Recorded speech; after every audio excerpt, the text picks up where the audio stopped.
तर जय हरी रामकृष्ण हरी मंडळी. तर आज आहे देवशयनी एकादशी. तर देवशयनी एकादशीच्या माझ्याकडून तुम्हा सर्वांना मनपूर्वक शुभेच्छा. आणि आजचा जो दिवस आहे देवशयनी एकादशीचा दिवस, तर तो श्रीकृष्णाला तर आजचा जो दिवस आहे देवशयनी एकादशी, तर आजचा जो दिवस आहे तो श्री विष्णूंना समर्पित असतो. तर या आजच्या दिवशी सर्वांनी उपवास करावा आणि भजन कीर्तन नामजप जितकं होईल तितकं केलं पाहिजे. तर आता माझी आंघोळ वगैरे झाली आहे आणि आत्ता वाजले 7. तर मी माझ्या घरातील सगळी कामं आटपून घेतली आहे आणि आता निवांत मी देवपूजाला बसणार आहे. गावात भजन मिस्टर सकाळी 5लाच गेले होते भजनाला.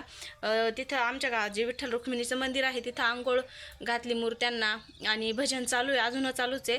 तर आता माझे सगळे कामं मी आटपून घेतले आणि आता बसणार आहे मी घरातल्या देवपूजेला. तर आमच्या देवघरात जी विठ्ठलाची मूर्त आहे तिला आज मी स्नान घालणार आहे.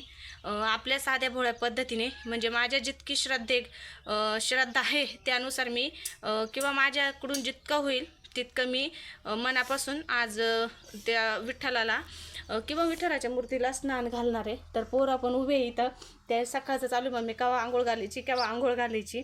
तर आता मी सगळी कामं माझी आटपून घेतली, म्हणजे एकदम चित्त मन धन सगळं तिथं घेऊन मी बसू शकते. कारण की मग मन आपलं कसं चंचल आहे, प्रत्येक कामाकडे पळतं. त्याच्यामुळे सगळे कामं आटपून घेतली ना आता निवांत बसणार आहे पोरांना घेऊन. तर चला तुम्हाला पण दाखवते मी की आज देवशयनी एकादशीच्या दिवशी मी कशी पूजा केली आणि काय काय केलं इथे. तर चला. तर मी इथे ना आता पूजेला मला जे जे साहित्य लागेल ते सगळं घेऊन टाकले. तुळशीचे पानं घेतले, झाडाचं एक गुलाबाचं फुल आज ना कोणतरी तोडून नेले फुलं, देवालाच नेले असतील, काहीच अडचण नाही. एक कळी सापडली मला तर तेवढी घेऊन टाकली. नैवेद्यासाठी शेंगदाणे साखर घेतली आहे आणि हे स्नानासाठी घेतले साखर, मध, दूध, पाणी आणि तूप. आता दही नाही आहे माझ्याकडं शिल्लक, आता नाही आहे, त्याच्यामुळं मग दही काही घेतलं नाही मी. आणि आत्ता दुकानात जायलाच कोणी नाही घरी, कारण की पोरी गेले मावशीच्या घरी, मिस्टर गेले गावात, बापू गेले ड्युटीवर, त्याच्यामुळं गावात जायला असं कोणीच नाही आहे. तर त्याच्यामुळं मग आता जसं आहे त्याच्यातच मी स्नान घालणार आहे देवाला. तर आता जाते देवाऱ्याजवळ आणि तिथे गेल्यावर दाखवते तुम्हाला मी आता कशी कशी पूजा करणार आहे ती. सगळ्यात आधी ना अगोदर मी आता ही फुलं, कालची जी वाहिलेली फुलं आहे ते सगळे उचलून घेईल आणि आता त्यानंतर पूजेला सुरुवात करेल.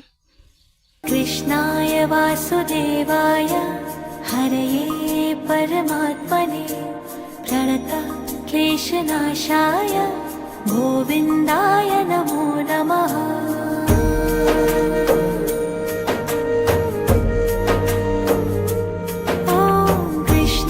वासुदेवाय हरये परमात्मने प्रणत क्लेशनाशाय गोविंदाय नमो नमः.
हे बघा, आत्ता माझी पूजा झालेली आहे आणि एकदम जशी साधी सिंपल पूजा मला जशी करता आली माझ्या बुद्धीने तशी मी पूजा इथं केलेली आहे.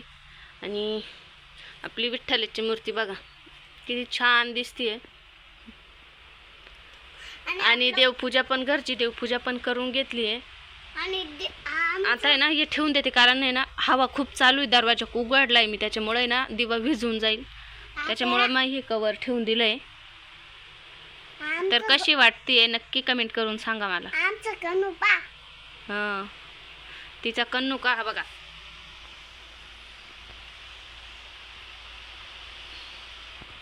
तर कशी झाली देवपूजा नक्की कमेंट करून सांगा मला. इथे ना देवाला जे स्नान घातलं होतं तर जे तीर्थ निघालं त्याच्यासाठी पोरं हाण भांडू राहिले. अरे थांबा ना.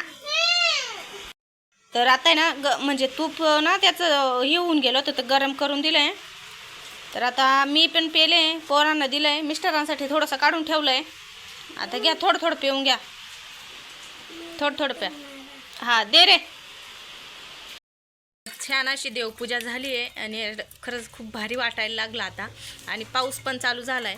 तर ज्यांनी उपवास धरलेला नसेल अजून पण त्यांनी उपवास धरून घ्या आज, कारण का ही एकादश खूप मोठी आहे. त्याच्यामुळं मग आजपासून ज्यांना एकादश धरायची असेल ते पण धरू शकतात. तर आम्ही तर सगळ्या घरदारांनी धरली आहे, आमच्या दोन्ही मुलांनीही धरली आहे, तुम्ही पण धरा. आणि आता मी ठेवणार आहे चहा पेते. आणि आजचा जो व्हिडिओ आहे ना तो लवकर टाकला आहे म्हणजे मी, तर कारण की ज्यांना कोणाला पूजा करायची असेल किंवा मग कारण की माझ्या बुद्धीला वाटलं टाकू लवकर म्हणून मी टाकलं. बाकीचे नवीन व्हिडिओमध्ये तोपर्यंत सर्वांना रामकृष्ण हरी आणि उपवास नक्की धरा. काय रामकृष्ण हरी हा. तर चला भेटूया पुढच्या एक नवीन व्हिडिओमध्ये. तोपर्यंत सर्वांना राधे राधे.